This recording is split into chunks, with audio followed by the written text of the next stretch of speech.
Hello and welcome to my PyCamp 2025 project proposal. You might be wondering what is the PyCamp.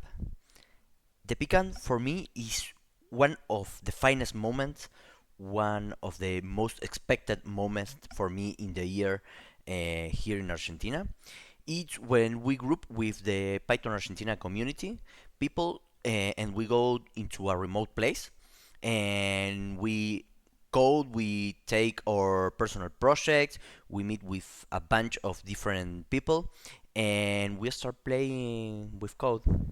This is a pretty newbie friendly and a pretty open community.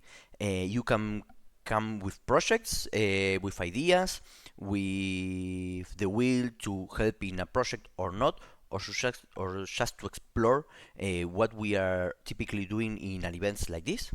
And in order for you to give it just a glance of what this is, I will share with you some of the projects. Here, for example, we have Age of Terminals. That is an idea of Age of Empires terminal thing. We have by timeline. We have here some games, 3D games, 3D labyrinth games. Then that sounds amazing. Here is my project that is a journal habit tracker. We have a lot of things. We play with data. We have the opportunity to play with all the things that we don't usually have the opportunity to play during working days and so on. Let me tell you a little bit about my project for this year. Last year I started journaling on the console by using the journal.sh library that some guy on the PyCamp shared to me. Amazing, blew my mind. And I start playing a lot and doing a lot of things. And I start developing some scripts to keep track of things and show things and charts on the console and so on. And I got pretty excited. And this year I want to finish a set of tasks that I've been doing for the last past years, and I want to give a practical support to all the theory that I'm sharing in the talks, and also redo all the talks. So basically, this project will be the one supporting all the theory that I will be sharing in that future course.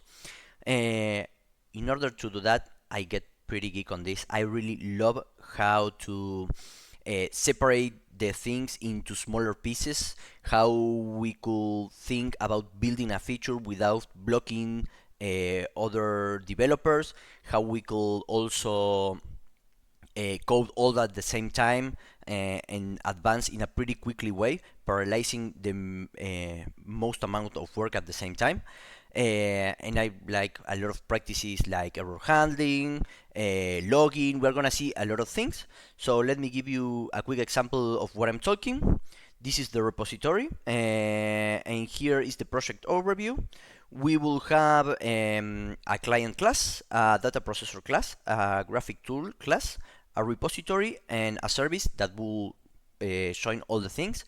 We also gonna have a unit test and integration test, and this will be the overview of the project.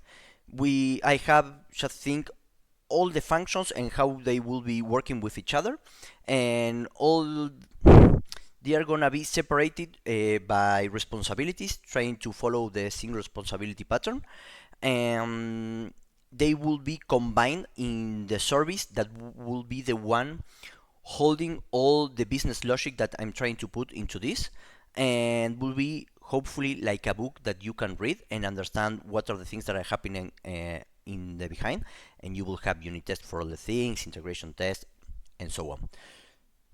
So maybe are you wondering how did I structure all this work? I told you that I was pretty nerdy about this, and I set up this into different parts. First, the setup of the project. That will be the most important part. This will be the issues that let us unblock all the work into the different parties, so all the people could start working at the same time. In this project, all the people could be working at the same time without tossing each other foot. So for this, for example, I install all the dependencies for the different classes. I create the base classes and so on. So let's try to see the code here. For example, if we go to the source, you could see, for example, that the local client, has the class with all the setup and all the functions that need to be created with the not implemented error. Same for the data processor. We have, for example, the data classes that will be used on other classes. We have here the console graphic with all the things that it needs, the repository, and finally the service that will bring all this to life. With the way of building this, the main functions that will be exposed, and a factory method to build this complex service without getting a big overhead. Uh, and for example, another exciting part that I really like is, for example, here in the integration test, let's go to the client.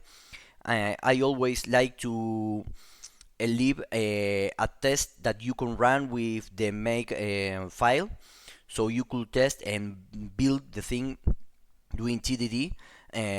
So I'm pretty happy about that. I have one for each class.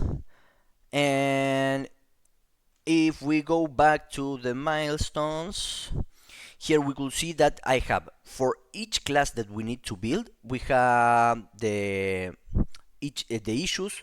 And let's go, for example, to this one.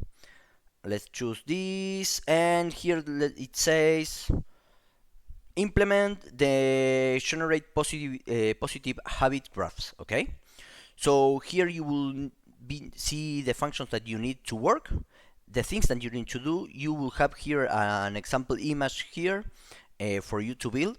You will have also info and links. This is something that I really like to do on all the issues that I try to write. And you will have here all the dependencies, all the issues of the project. 37 issues I write for this project have the same structure.